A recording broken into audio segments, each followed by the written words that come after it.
Welcome to Massey College and to the Massey Dialogues. My name is Nathalie Desrosiers and I'm the principal of Massey College.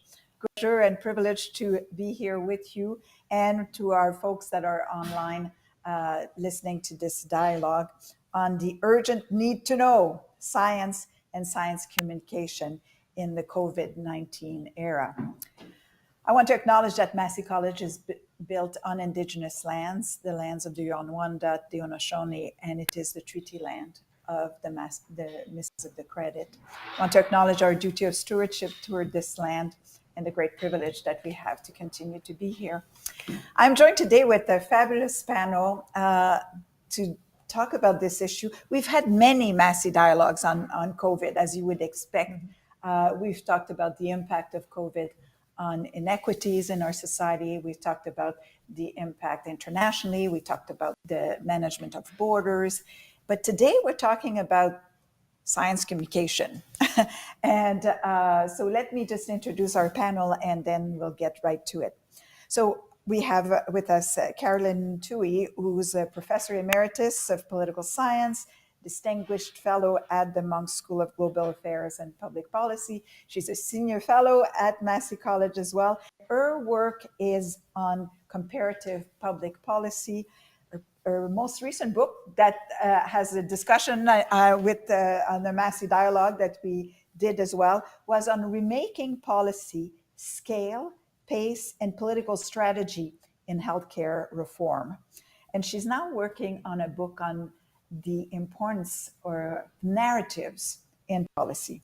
And she's a senior fellow at the Massey College and a fellow of the Royal Society of Canada.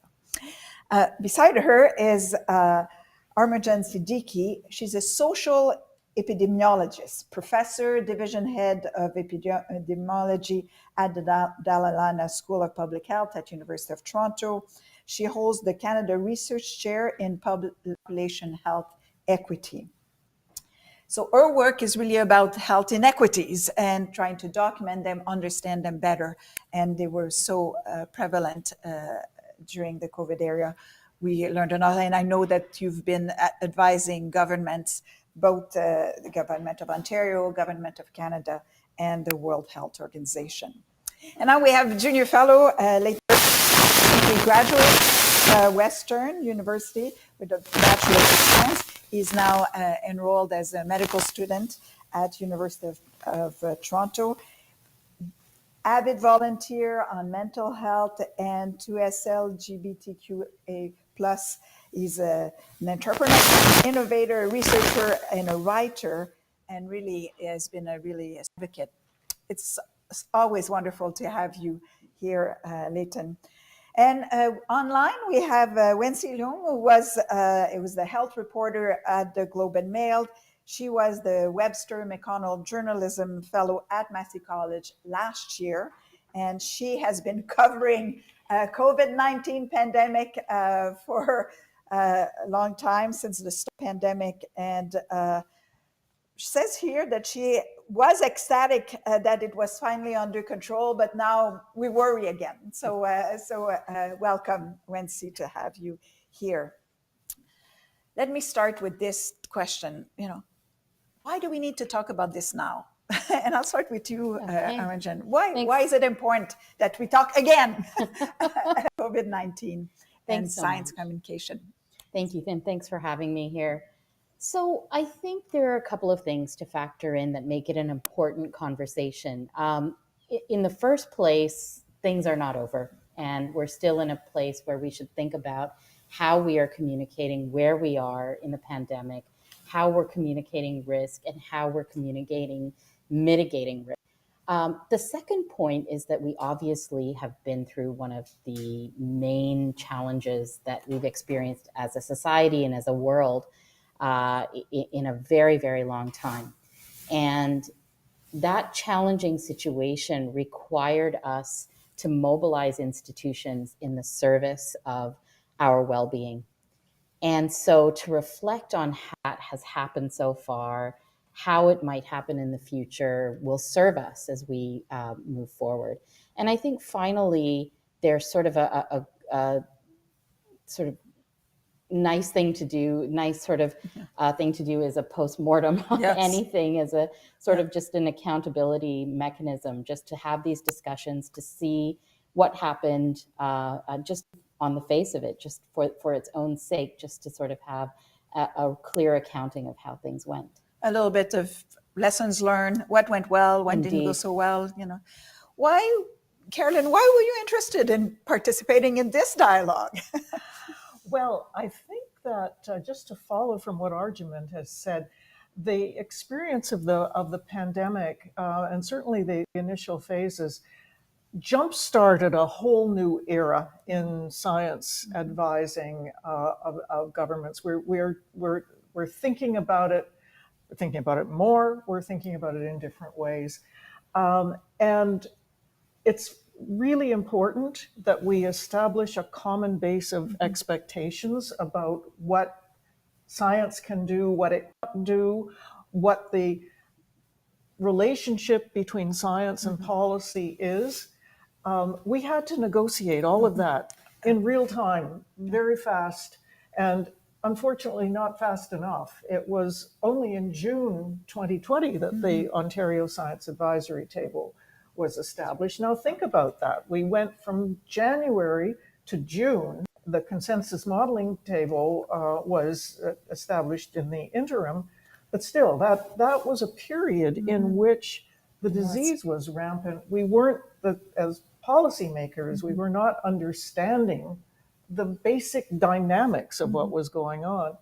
And it took that long for us to negotiate a set of expectations and a structure in which I think we ended up with a very good structure. It turned out not to be entirely sustainable, and which is another issue we might want to discuss.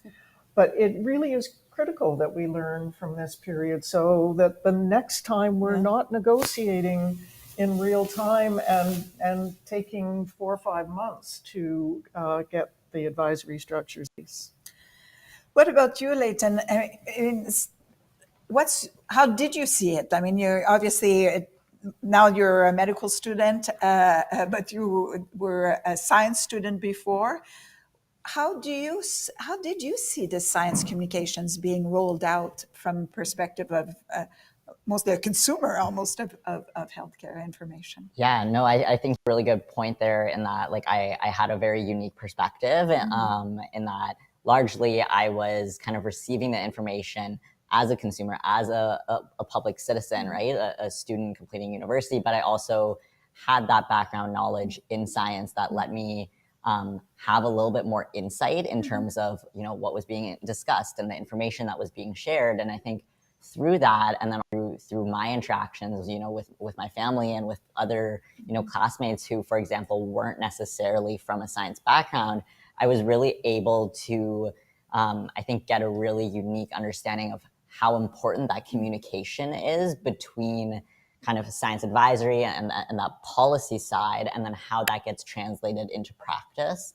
And specifically the implications of that, you know, like what can go wrong if communication isn't effective, if we are unable to, you know, communicate things like uncertainty, which I know we're going to be getting into later on, and the importance of establishing that relationship between kind of scientists and researchers and then and the public, and the implications that has. Certainly we saw a lot of inequities, and that sparked interest for me in terms of, you know, were any of those preventable or foreseeable given the way things were communicated and the processes that went into formulating those policies. So really sparked a lot of interest for me in terms of this idea of communication and narrative and the importance of that for both science and policy.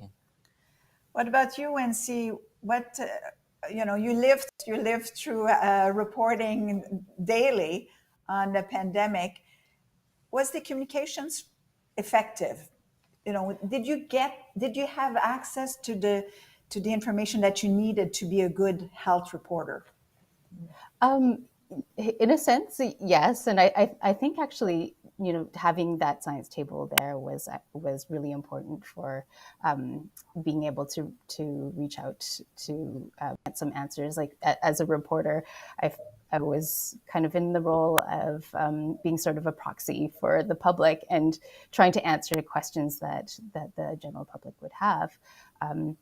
And I see, like, as Arjumand had mentioned, we're still not at the end of this pandemic, and we've come to this kind of strange phase now where there's more misinformation out there than ever, it seems like, and it's kind of it's even more uncertain now how people should behave and how to kind of navigate this next phase of things.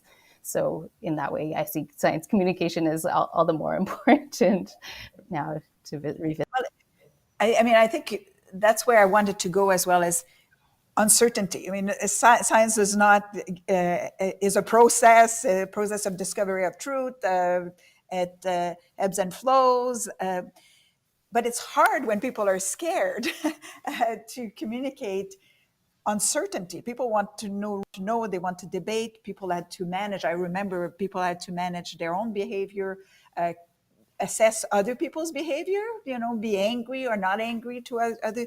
And I feel that we're getting a little bit in the same way here again with, the uncertainty. How do we talk about uncertainty? Let's start with you, Carolyn. Okay. So not that I'm a fan of Donald Rumsfeld, but I do go back to his distinction about about levels of uncertainty and about unknown unknowns and known unknowns and unknown knowns, etc. And we in the early phases of the pandemic, we really were in the unknown phase. We did not know what we did not know, and science was so critical in that period in providing a model, a framework in which we could begin to understand what was important, what should we be looking for, what should we be tracing and track, what should we be building into policy. And at that point, I think there actually was, because it was so unknown, there was an appreciation that we are going to be uncertain for a while. But as the process goes along, the public wants, policymakers want more certainty, and we're asymptotic to certainty. We'll never get there. But what needs to happen at key points in the process is a scientific consensus around what Sheila Jasanoff calls serviceable truths. Yeah. Serviceable truths.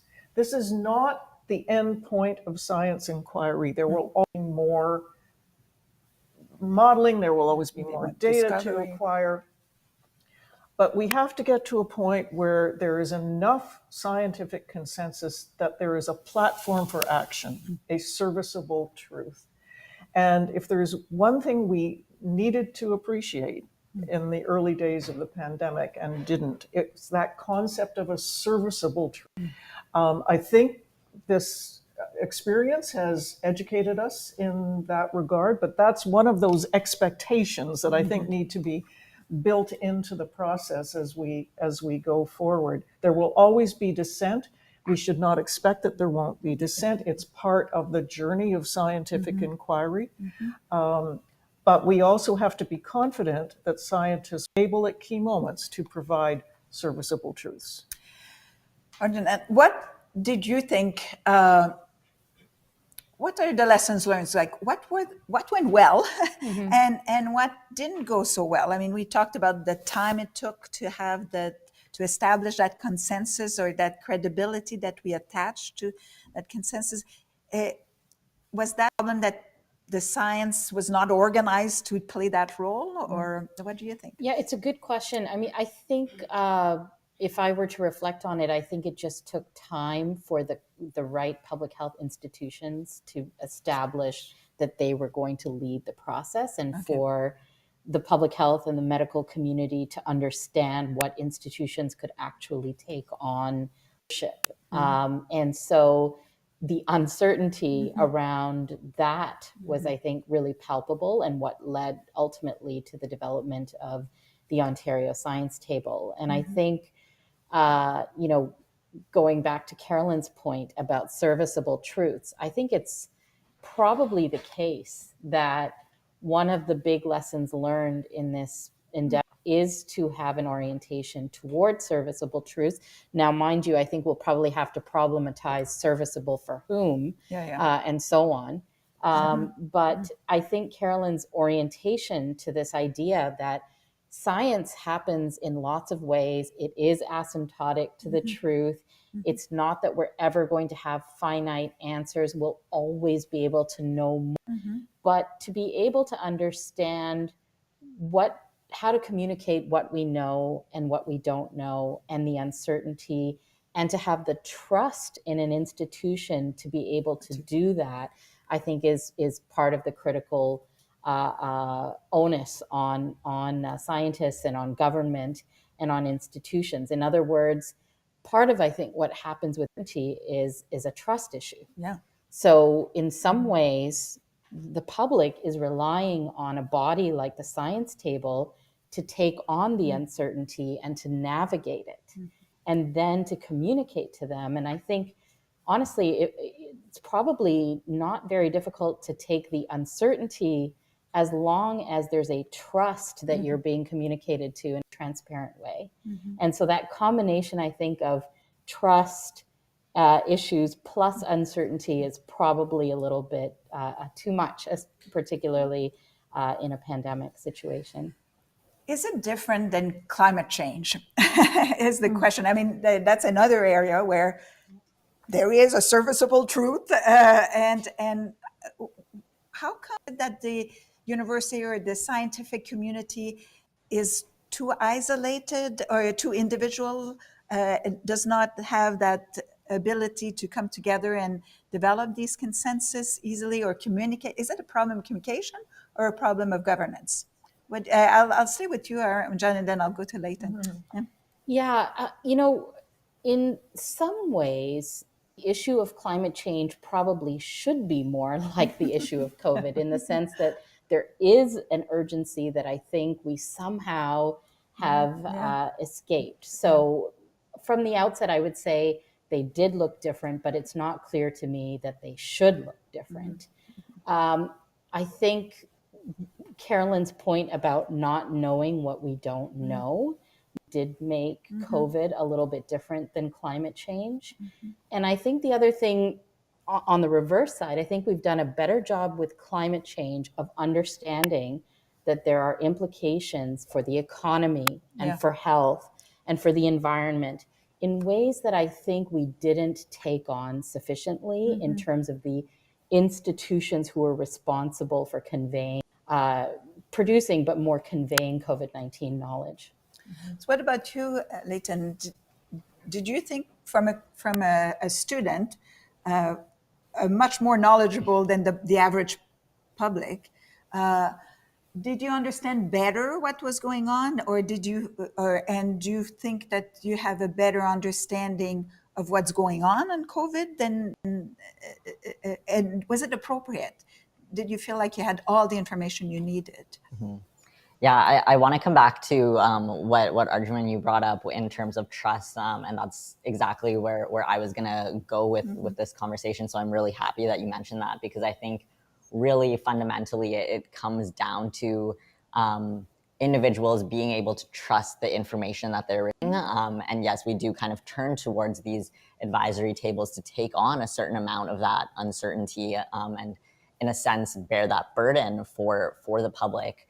I think there's some really important considerations, though, because often I think it gets kind of framed in this way that in order for the public to trust institutions, they want certainty. And I don't necessarily that's the case, because I think that when something is uncertain, but it's being framed in a way that is certain, then there is a lot of potential to actually lose that trust moving forward. And so if we see with, the development and the advancement of science, like you said, there there isn't necessarily ever certainty, right? And so things are always changing, evolving. The truth is always evolving based on the research that is being done.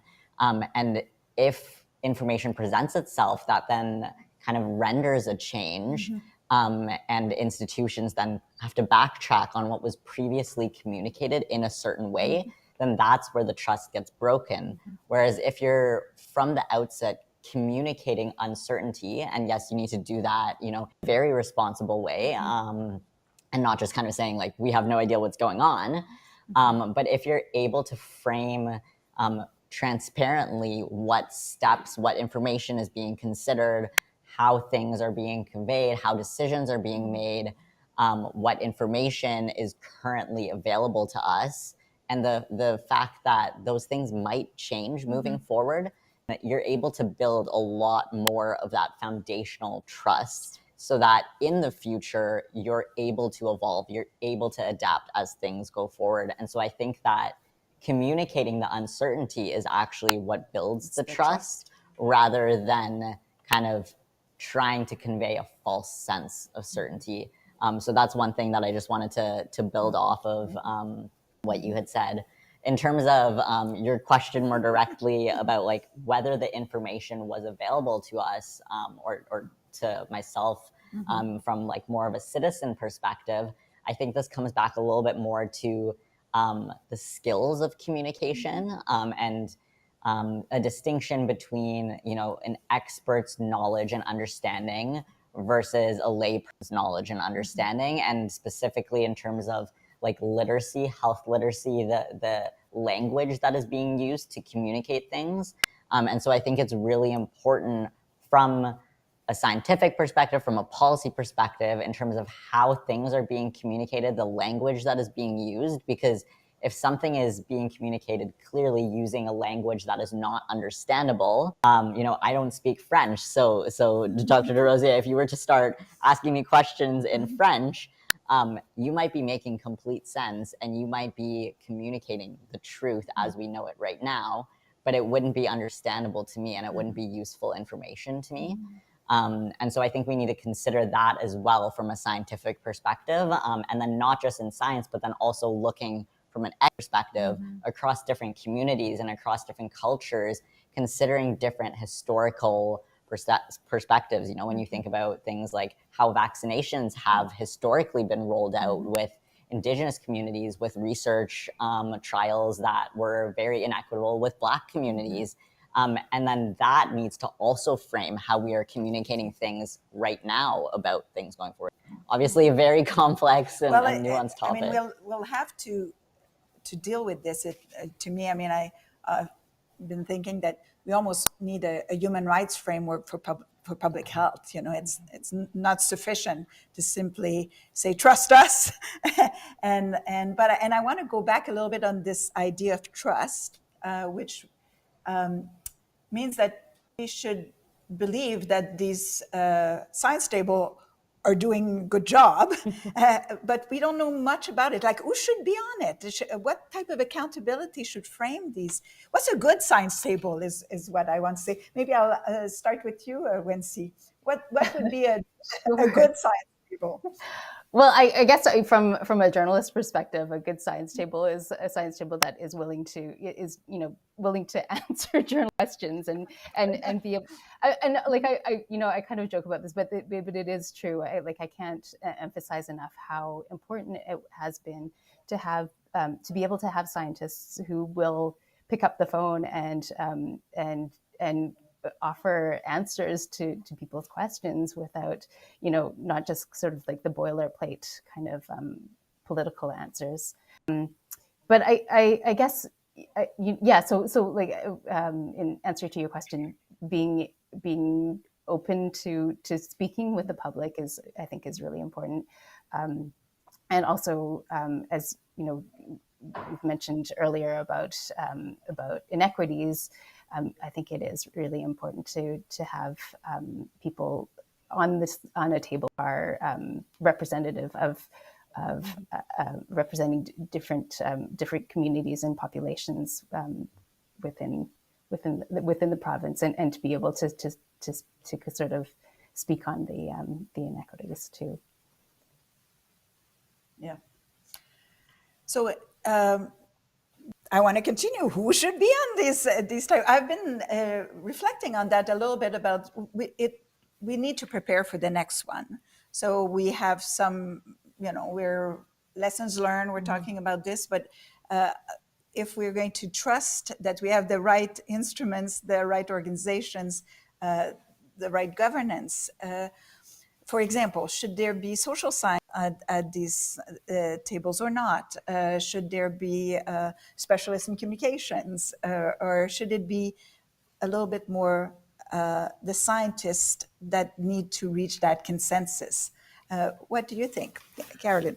So I think in the first instance, it's important that our advisory structures be grounded in credible institutions.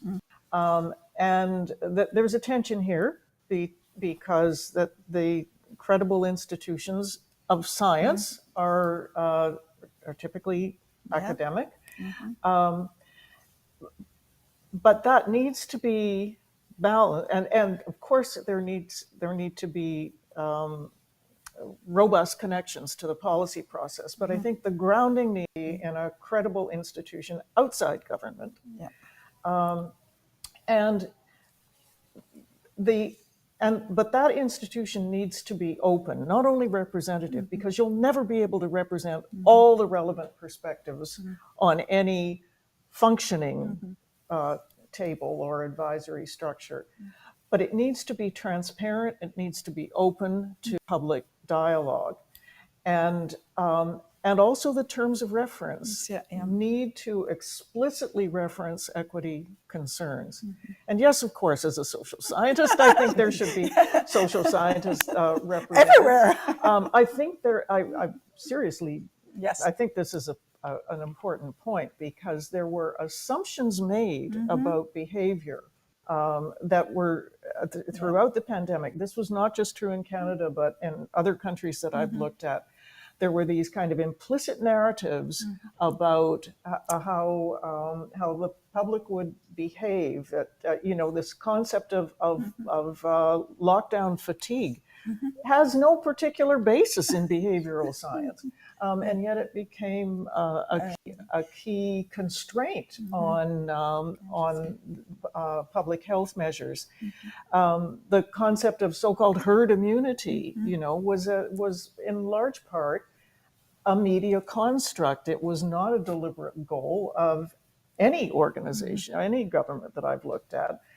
It was a premise sometimes that we're not going to be able to control things, so we will eventually get to herd immunity. But it was not adopted as a goal, yet it was portrayed as this sort of heartless goal on the part of policymakers. So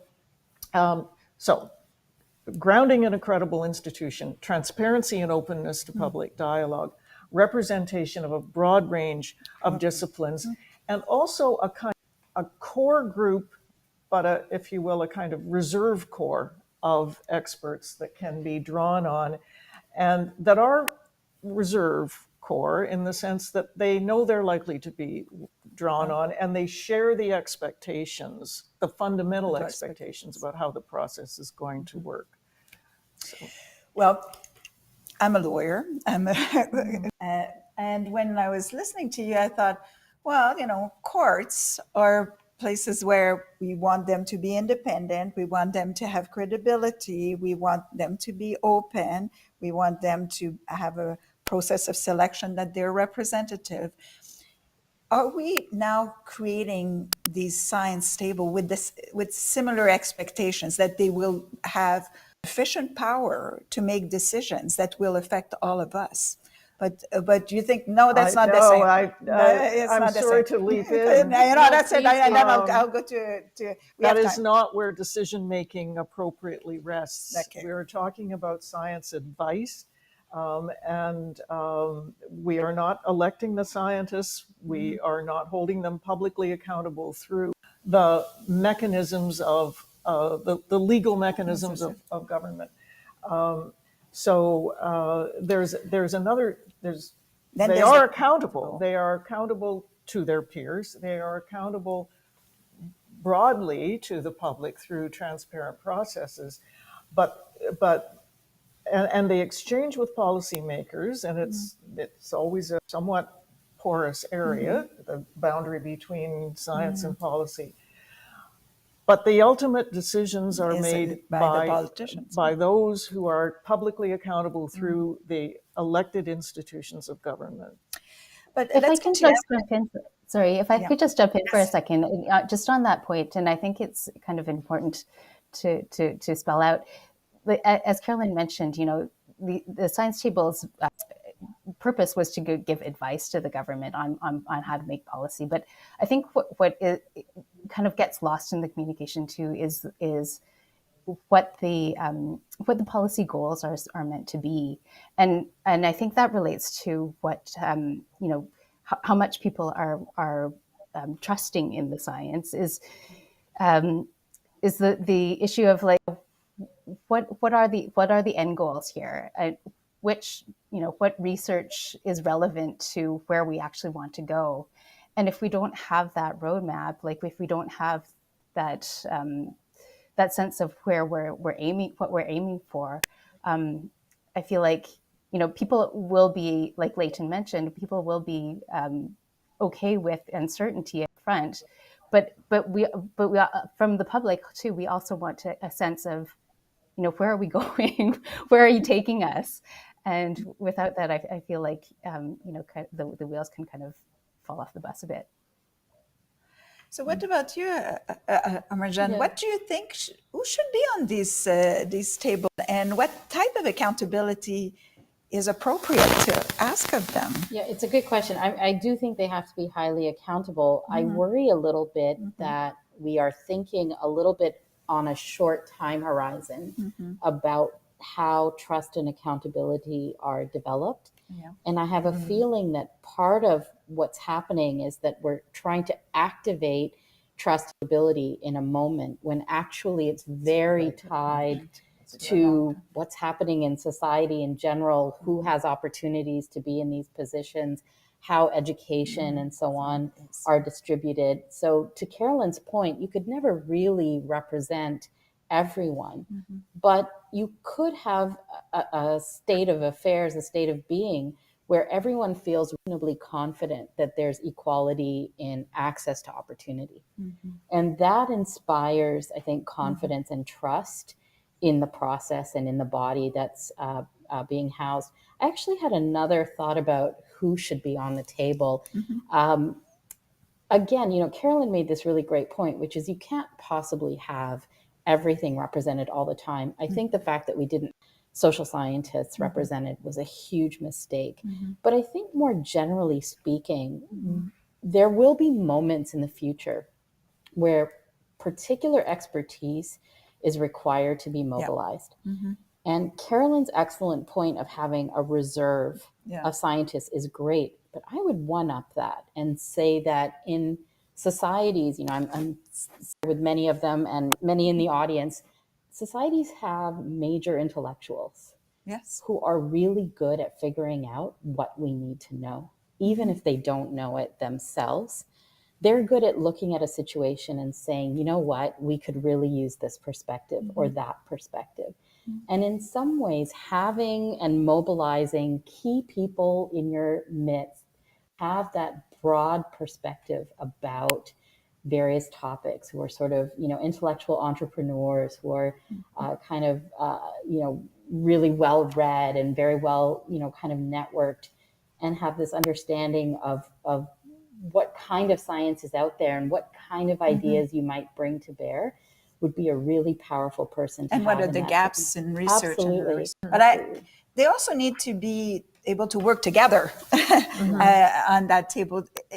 And I was thinking a little bit about, are we training scientists and people in public health to work together to be on a table where you have to reach a consensus? It's a question I'm asking. I'm asking what do you think? You're being trained. Yeah, no, I think you brought up a couple of really important points there. I think the first thing that I would want to expand on is this notion of what is expertise and who do we define as expert? I think in in medicine, certainly we're shifting a lot more to considering lived experience, expertise in and of itself, and arguably even more so than the scientific knowledge that we might be coming in with clinicians or as clinicians. And so I think that beyond just considering, science versus public policy and social science and having all of these different kind of fields being included, also looking at the general public as experts and having voice from there. I think the other thing that you really touched on is that, this isn't a momentary, like, one and done thing where we can just, this is our expert panel, and because everyone is an expert in their field, there is automatic trust here. I think it really is a relationship that needs to be built, and part of that relationship building is an interaction, is a feedback mechanism. I worry that we are kind of moving towards or thinking about top-down way. When what you said with bringing in your lawyer context there, in terms of, we're not necessarily creating these advisory tables to create hard and fast rules to say this is how things will be done, no exceptions. We're not having any voice from anyone else. Really, this needs to be a collaborative process, right? So it shouldn't be down. It should be a partnership with the public. And so I think that those things are really, really important to be kind of developed. In terms of whether or not like that training exists right now, I can say, like, from a medical perspective, that as time is going on, increasingly we are seeing that shift towards relationship building as being kind of that primary focus.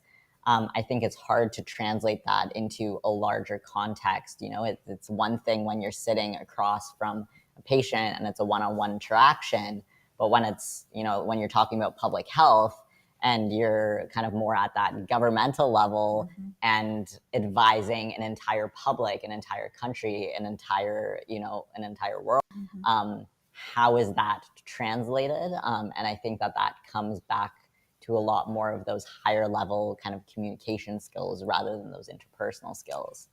Why don't we open up to the audience for questions here? You need to have a mic because otherwise you won't be able to be heard. So let's start with Chuck, Noah, and then Wanja, and then, I see you as well. Thank you. Thank you so much, Natalie.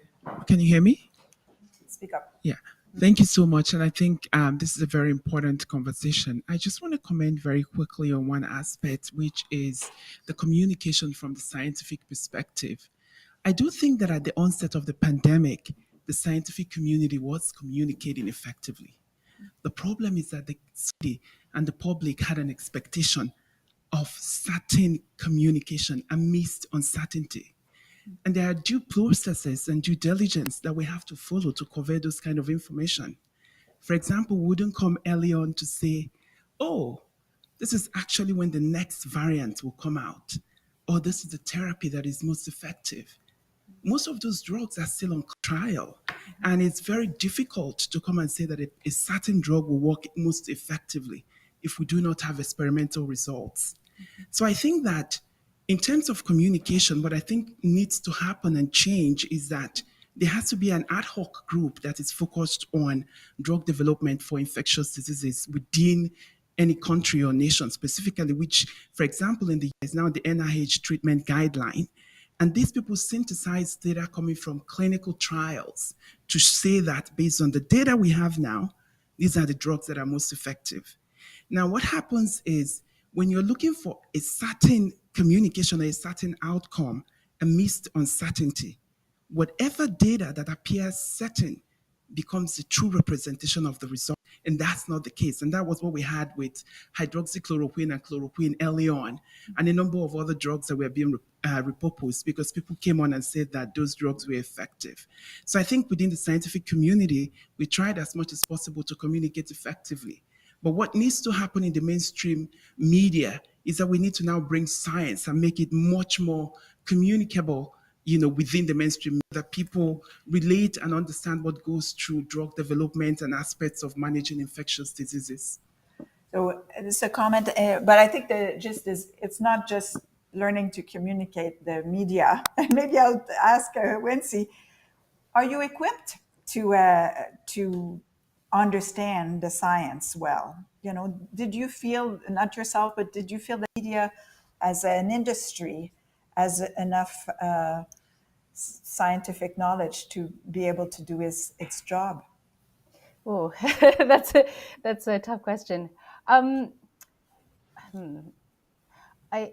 think yeah, I'm not really sure how to answer that. Like I feel like, you know, there are many of my colleagues who have been reporting on, you know, who have sort of a science background to be able to communicate that. But like as Chick had mentioned, you know, it is that uncertainty that I feel it is hard to communicate that uncertainty when you have a public that may not may have like sort of specific expectations around. So let's go to Noah, and then after that, our new senior fellow, Noah. Yeah. Sure. So I'm Noah, a junior fellow here at Massey. My question is about science communication and virality. So I was wondering if you think that science communication needs to have virality as a consideration imbued into it. And I'm hoping this is more than a yes and no question, because to add a little context, when I think about science communication, I think about my family's WhatsApp group and my aunt sending something about 5G and vaccines in a picture, and it's very simple. And I noticed that there seems to be a correlationship between virality and simplicity, whereas on the other hand, you have scientific articles, which are kind of the maximum extreme of complexity and accuracy. So I'm wondering where on the spectrum you think science communication is most effectively done when considering virality. Why don't we start with this, Arjumand? I will try my best, though I have to say I don't feel remotely qualified to give you a good answer. I mean, I think the question really is what communication sources do we trust? And so the virality issue, I think, is sort of an intersection with that concept. Who are we willing to listen to? And that may correlate with how bite-sized the information is. Be one of the jobs of a science advisory table is to learn how to communicate at various degrees of complexity and put information out at various degrees of complexity. But I'd be hard-pressed, as a complete non-expert on this, to imagine that this doesn't also interact heavily with whom we trust to get information and whom we listen to. Anybody else? We have lots of questions from the audience. So yes. If I can just build off of that really quickly too. No, I think it's a good question. And I think it comes back a little bit to what I was saying in one of my previous responses in terms of understanding and the language that we use. And I think you brought up a really good point in terms of virality and kind of your option that oftentimes those are very simple kind of explanations or very simple ideas to grasp onto. Whereas from a scientific perspective, we're often communicating very, very complex things. And so I think that partially what is so enticing about those, I guess, like viral things that go viral is how easy it is to understand and communicate and share. And I guess like you're able to, whether or not it's true, find some sort of logical reasoning behind it in terms of being able to explain the situation or the circumstances. And so I think when it comes from a scientific reporting perspective, our responsibility really lies in how can we communicate accurate information in a way that is understandable, in a way that is simple enough for individuals to understand themselves, but then also to communicate with others and to pass on, right? So I think that's a really important point there. Carolyn, you wanted to say that? Yeah. Well, just to pick up on this and to talk not only about the sort of the trustworthiness of the source, but the mode of communication itself. And you mentioned I'm working on narrative in public policy, and to the extent that these scientific understandings can be conveyed in a narrative form. It meets with the viral narratives out there, it contests with the viral narratives. For me, the narrative form has a unique potential to bridge from scientific, systematic bodies of knowledge to the sort of everyday knowledge, unsystematic, ad hoc observations that drive a lot of our understandings of what is going on. And narrative can bridge, because although narratives don't have the sort of causality built in that science does, that this is true always and everywhere under these controlled conditions, they do have a narrative logic. This happened, and therefore that happened, and therefore that happened. So they have that kind of causal spine, but they also have an experiential base. They have characters. They have an appeal to the nation. So if we can translate or express, not translate, if we can express scientific understandings in a narrative form, and there are narrative affinities within science. It's not narrative in itself, but there's a setting in which a problem arises. There's a plot with a past, present, and future. Science can be thought about as a kind of quest narrative for the truth. So, and by the way, I think that would help to communicate some uncertainty. We're not at the end of this quest. We'll come along with us on this quest. So I think we can exploit the mode of communication, particularly through narrative, in a way that can meet with some of these viral narratives that are out there. So I know that there are lots of questions. So what we're going to start with you. I'm going to take 3 questions, and then there's one online, and maybe we'll hear the questions, and if you don't mind, you can answer them en group, one at a time. So let's start with you. Thank you so much. I'm Felt. I'm going to raise something that hasn't come up so far, but something that I have found deeply concerning. Both professionally, I'm a medical scientist, but also as a citizen, personally as a citizen. And that is how the communication around different elements of COVID. Actually, Carolyn, I'm thinking you'll first, but then anybody else. How it became such a societal rift, how it became so politicized. And what does this reflect about the society that we're living in today? Particularly around masks and vaccines, but it just became so virulent, the communications. I'm really interested in knowing how all of you, maybe starting with Carolyn, understand that, and what does it mean about our society? Anita, and then O2 at the back, and then I'll take one question online. Yes. Thank you. I'm Anita McGann from the Rotman School of Management, and also here at the Massey College. I wanted to ask you where this science should sit in government. Should it be in Ottawa? Should it be in Queen's Park? And how do we think about whether we should have even more than one science panel, perhaps by province or by discipline, and how they should interact? Thank you. Thank you. Good evening, everyone. It's Tuohy. I'm a junior fellow at Massey College, and it's good to be here to put a face to Professor Tuohy and Professor Siddiqi. I cite you a lot in my work. I'm a PhD student in health policy, so it's good to see you guys. So, Mike, I don't know if it's a question or a comment, but I'm looking at the aspect of truth and communication within the scientific community. So most of the focus has been on communication with the people. What about communication within the scientific community? Because that's where you see a lot of issues and disparities, because the scientists and the people we look up to as scientists, they also have followers.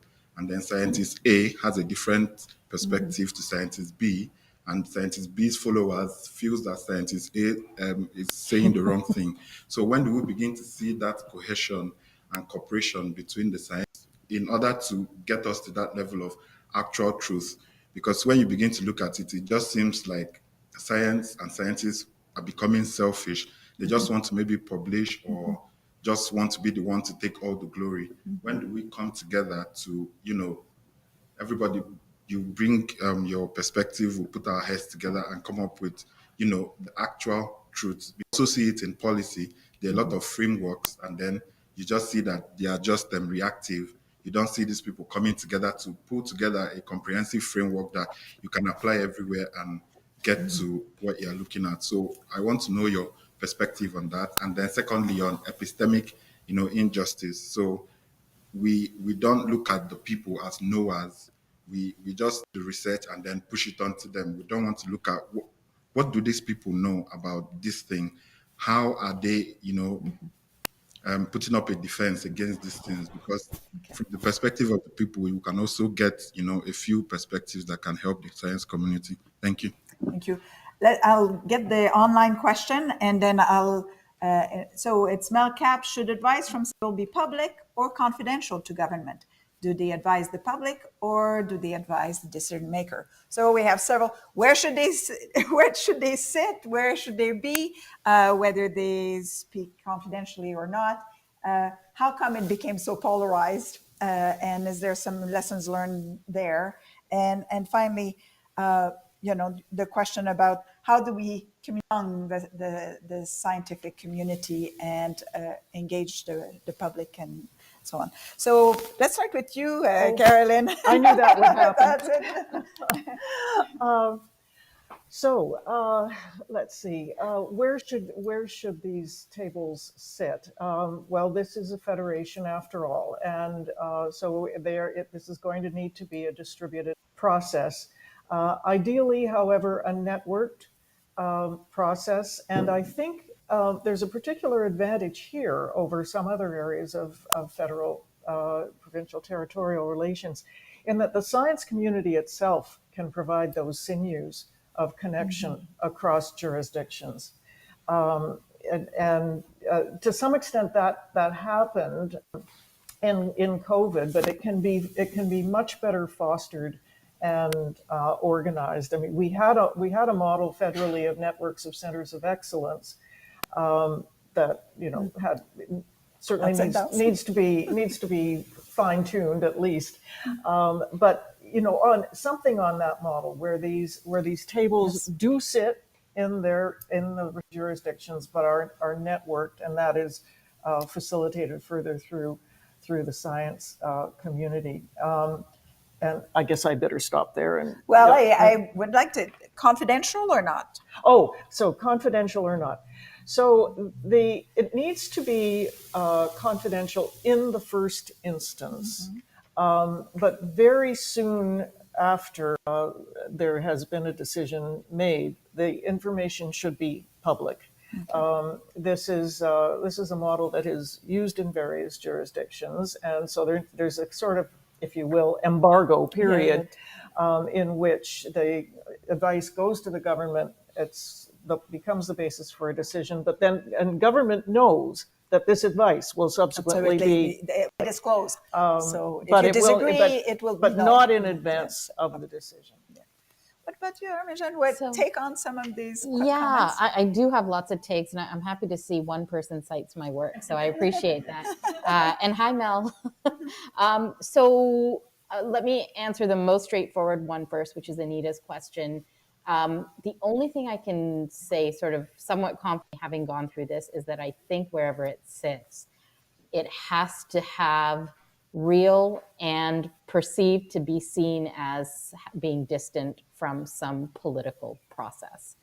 And so the extent to which it is very tied to a political office or department or what have you, it starts to become very problematic, both in terms of trust in being said, but also in terms of how scientists feel. Speaking of, scientists communicating with each other, how scientists feel about what they're doing and what good it's doing and so on. So I think not being tethered to anything particularly political, though I understand that's an impossibility in some ways, but at least being cognizant of those dynamics is very important. The political factions are hugely interesting to me. Mm-hmm. Some are kind of obvious. So some have to do with basic kind of market forces, racial forces, structural racism, structural sort of ways that economic power is hated, the idea that, people who are voicing opinions are also people who have particular social class positions in society and have particular interests in society. And so sometimes what has happened, I think, is that your COVID position is very much a reflection of how you think society should continue to proceed in the face of the pandemic. Other times, I'm deeply curious about how this has all transpired. So if you look at some of the factions that have developed, there's this really fascinating nexus between particular scientific disciplines, particular areas of research, and there have been sort of speculations. For example, people say, well, people who were sort of in favor of privatization of schools in the first place in the US, who are in favor of charter schools and so on, are the same people who think we should, who are the same people who are very loud about how bad it is that kids are out of school and are talking about this in an way in which they would never otherwise talk about it. And so there's some factions where there's been some sort of speculation about why it's happening, but I actually think there's some deeper explanations that we haven't explored and should. So the point about scientists communicating with each other, this is a really interesting point, and I think it actually relates to this question of class and sort of social positions. So I think one thing to remember is that scientists are also people existing in the spaces that they exist in. They have constraints, they have incentives in terms of not just their followers per se, but of building their own reputations, of building their research, of figuring out where things make sense. So I'm not saying, of course, that they're driven by those forces, but they're also not totally removed from them. In fact, a funny example, a close friend of mine, who's a very prominent epidemiologist, came out with an op-ed in the first summer of COVID saying that, kids are not affected by COVID and they should return to school in the fall. And those of us who know him laughed because we knew that's because he has a 3-4-year-old and is sort of desperate to have his time back. So, I think the reality is there are professional forces and personal forces, and the personal forces are magnified when you have scientists coming from only certain strata of society in the first place. Leighton, any of these questions that you want to take on? I think they're all very, very important questions. I think some really great answers have been raised. Just touching on something that hasn't been mentioned yet was this idea of, should there be multiple different like provincial panels or advisory boards, or should it be kind of one unified? I think consistency is really important in terms of messages that are being brought across. And so in that sense, I think it's really important whether or not there are multiple panels or one single panel. I think that goes back then to communication amongst scientists, but there needs to be a consistent message that is delivered, because I think when we have those discrepancies, that is breeding ground for distrust. But I think that's then also where it becomes more political, right? If it's not that we're providing kind of a unified approach and we're presenting kind of in a consensus, then it kind of begs that question of like what differences are factoring into that difference in what is being proposed. And if it's not a scientific basis, then is it a political basis? Is it factors? And then we're asking people to choose to align themselves with one of those messages. So I think that's what I would add on to what has already been said. Wency, any comments on the polarization or that came out of COVID? I mean, are we more polarized now than we were before? Yeah, I think it goes back to what I was saying about what the goals are, right? And at the beginning of the pandemic, we had a societal goal was to try to protect our healthcare system from collapsing or from being overwhelmed. that was sort of the primary goal. And people kind of behaved in ways to move toward that goal. I think things started collapsing when you have multiple goals, and that's where you can have the research out there, but the research, how you interpret that research, depends on what the actual goals are. So if it's protecting the healthcare system, that's one thing. If it's saving lives, that how you use the research to advise might be it might then whether you want to prevent infections, that's kind of a different thing as well. So well, so that's an interesting. I should say that we had this week a day on the state of our democracy and the extent to which polarization has transformed our democracy itself. And I think you can see the links between these different subjects. We're running out of time, but first of all, I want to thank you, the audience. Great questions, great participation. And I want to thank both panelists, Wency, who's online there, and our panelist here. Merci beaucoup. Thank you very much for doing this.